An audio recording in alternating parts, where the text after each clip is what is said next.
السلام علیکم ورحمۃ اللہ وبرکاتہ۔ محترم دوستو، آپ کیسے ہیں؟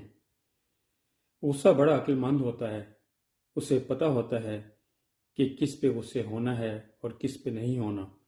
مثال کے طور پر، اگر آپ کا باس آپ پہ ناراض ہوتا ہے، آپ کو برا بھلا کہتا ہے، تو اس وقت آپ کے غصے کو پتہ ہے کہ اس کے آگے سر جھکائے رکھنا ہے۔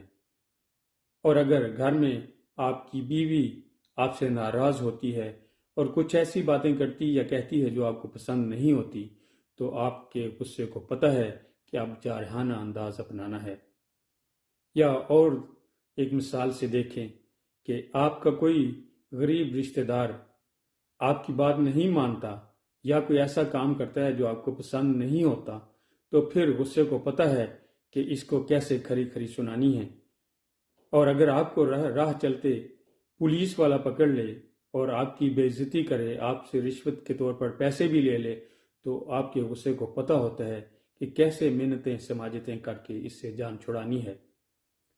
یا یوں بھی سمجھ لیجئے کہ آپ کا کوئی کولیگ کام پر آپ کی کوئی بات نہ مانے، تو آپ کے غصے کو پتہ ہے کہ اس کو کس طرح سمجھانا ہے۔ اور اس کے برعکس اگر آپ کا بچہ آپ کی بات نہ مانے، تو پھر آپ کے غصے کو پتہ ہوتا ہے کہ اسے کیسے